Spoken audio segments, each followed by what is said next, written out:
Baik, di sini kita akan menjelaskan definisi hiperbola berdasarkan eksentrisitas dan direktrik. Hiperbola adalah tempat kedudukan titik-titik yang perbandingan jaraknya terhadap suatu titik, titik api, dan suatu garis tertentu, garis arah atau direktris, tetap besarnya dan perbandingannya lebih besar dari 1. Misal seperti pada gambar, di titik fokus itu kita misalkan di sini titik P berada di titik fokus D1 dan titik fokus kedua itu berada di D2, dan garis direktriknya yaitu yang ini berada di sini, dan sumbu Y-nya, sumbu X, dan F1-nya sama dengan C,0.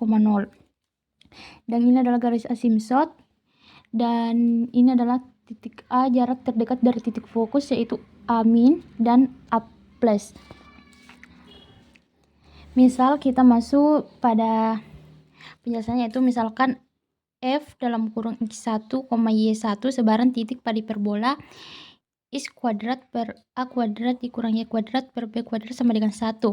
Maka jarak P terhadap titik api yaitu F1 dalam kurung C,0 adalah D1 akar dalam kurung X1 dikurang C akar pangkat 2 ditambah Y kuadrat. Dan jarak P terhadap titik api F dalam kurung min C,0 adalah D2 akar X1 ditambah C kuadrat ditambah Y kuadrat, sehingga D2 per D2 dikurang D2 1 sama dengan dalam kurung X1 ditambah C kuadrat ditambah Y kuadrat, 1 dikurang X1 dikurang C kuadrat ditambah Y kuadrat, D2 ditambah D1 dalam kurung D2 dikurang D1 sama dengan X kuadrat 1 ditambah 2X1 C ditambah Y2 1 dikurang X2 1 ditambah YX1 C dikurang Y2 1. Kita masukkan, kita substitusi, yaitu D2 ditambah D1 D2 dikurang D1 sama dengan 4X1 C. Maka selisihnya yaitu D2 dikurang D1 sama dengan 2A. Maka D2 ditambah D1 balas kurung 2A sama dengan 4X1 C. D2 ditambah D1 sama dengan 4X1 C per 2A. Maka D2 ditambah D1 C per A. Dari hasil pertama kita memperoleh D2 sama dengan 2A ditambah D1. Selanjutnya substitusikan persamaan D2 tambah D1 sama dengan 2X ditambah 2X1 C per A. Maka 2A ditambah D1 tambah D1 sama dengan 2X1 C per A. Jadi kita substitusikan, yaitu 2D1 sama dengan 2X1 C per A dikurang 2A. Jadi D1 sama dengan X1 C per A dikurang A. D1 sama dengan C per A dalam kurung X1 dikurang A kuadrat per C. Sehingga didapatkan yaitu D2 sama dengan 2A ditambah D1 atau D2 sama dengan 2A ditambah X1 C per A dikurang A. D2 ditambah D2 sama dengan A ditambah X1 per 2S1 C per A. D2 sama dengan C per A dalam kurung X1 ditambah A kuadrat per C. Karena D1 C per A yaitu X1 dikurang A kuadrat per C sama dengan C per A, dan merupakan jarak P ke garis X sama dengan A kuadrat per C. Dari D2 C per A dalam kurung X1 ditambah A kuadrat per C sama dengan C per A dan merupakan jarak P ke garis X sama dengan min A kuadrat per C.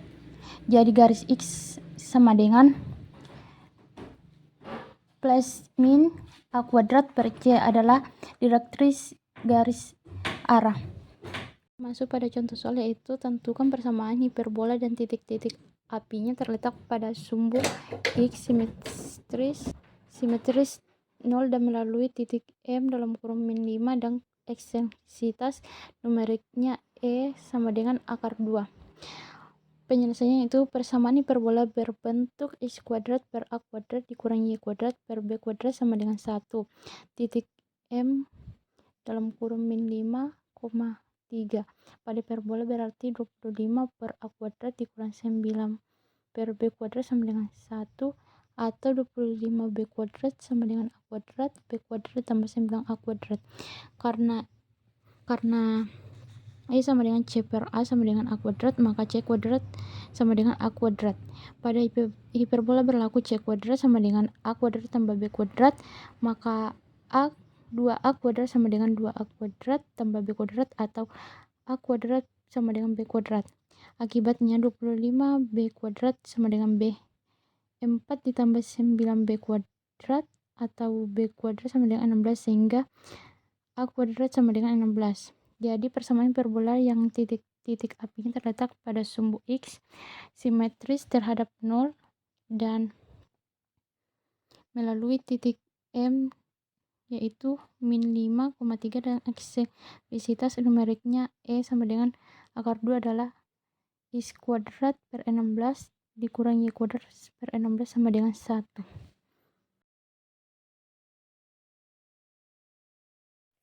Baik, pada bagian ini kita akan membahas tentang tempat kedudukan titik-titik dengan syarat tertentu, yaitu yang pertama garis sekawan. Nah, misal kita mempunyai persamaan hiperbola, yaitu X pangkat 2 per A pangkat 2 dikurang Y pangkat 2 per B pangkat 2 sama dengan 1, dan garis Y sama dengan MX. Untuk mencari kedudukan titik-titik tengah tali-tali busur tersebut, pertama akan dicari titik-titik potong garis Y sama dengan MX tambah N, di mana N adalah konstanta atau parameter. Kemudian akan dicari titik-titik tengahnya. Nah, kita langsung memasukkan ke persamaan. X pangkat 2 per A pangkat 2 dikurang Y pangkat 2 per B pangkat 2 sama dengan 1. X pangkat 2 per A pangkat 2 dikurang Y-nya tadi kan itu MX tambah N. Nah, kita ganti menjadi Y ini, Y pangkat 2 ini, kita ganti jadi MX tambah N pangkat 2 per B pangkat 2 sama dengan 1. X pangkat 2 per A kurang 2 dikurang M pangkat 2 X pangkat 2 dikurang 2 MNX tambah N pangkat 2. Ini adalah hasil dari perkalian MX tambah N dikali MX tambah N sama dengan 1. Kemudian B pangkat 2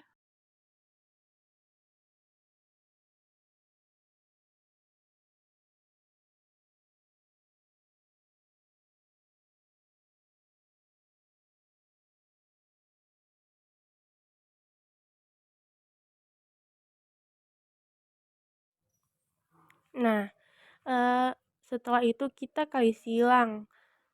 Jadi B pangkat 2 dikali X pangkat 2 terus dikurang A dikali M pangkat 2 X pangkat 2 dikurang 2 MNX tambah N pangkat 2 sama dengan A pangkat 2 B pangkat 2. Jadi B pangkat 2 dikali X pangkat 2 dikurang, ini A dikali masuk ke dalam, jadi A pangkat 2 dikali M pangkat 2 X pangkat 2 itu adalah A pangkat 2 M pangkat 2 X pangkat 2. Kemudian min A pangkat 2 dikali min 2 MNX itu adalah jadi positif karena min ketemu min. 2 MN X A pangkat 2. Kemudian dikurang A pangkat 2 N pangkat 2 dari ini tadi yang A pangkat 2 B pangkat 2 itu dipindah ruaskan jadi kurang A pangkat 2 B pangkat 2 sama dengan 0. Selanjutnya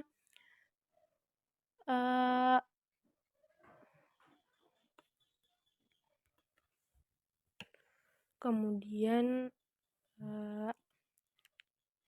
di sini kita ubah bentuknya tapi hasilnya tetap sama ya kalau dikalikan. Jadi B pangkat 2 dikurang A pangkat 2 M pangkat 2 kali X pangkat 2 ditambah 2 MN A pangkat 2 X dikurang A pangkat 2 N pangkat 2 dikurang A pangkat 2 B pangkat 2 sama dengan 0. Misal titik tengah tali busurnya adalah T, maka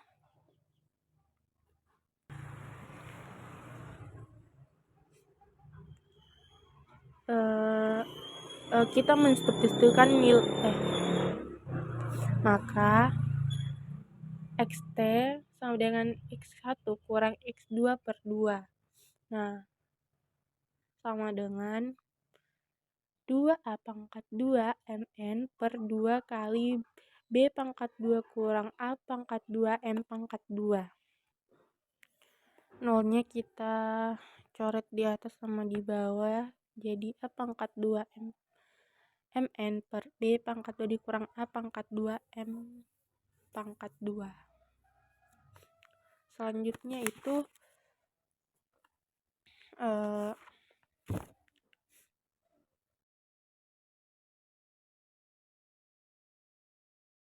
Pembuktian dalil Apollonius. Dalil Apollonius 1. Selisih kuadrat garis tengah sekawan sama dengan selisih kuadrat sumbu-sumbunya. Pembuktiannya yaitu persamaan hiperbola melalui P adalah X kuadrat PA kuadrat dikurang Y kuadrat per B kuadrat sama dengan 1. Misal P dalam kurung X1, Y1 dan P dalam kurung min X1, min Y1 adalah titik ujung garis tengah sekawan. Garis singgung P memiliki persamaan X1X per A kuadrat dikurang Y1Y per B kuadrat sama dengan 1. Gradien M 1 sama dengan B kuadrat X1 per A kuadrat Y1. Gradien PQ M2 sama dengan X1 per Y1. Apabila kedua gradien dikalikan M1 dikali M2 sama dengan B kuadrat per A kuadrat. Jadi garis singgung P sejajar dengan garis singgung sekawan PQ. Jika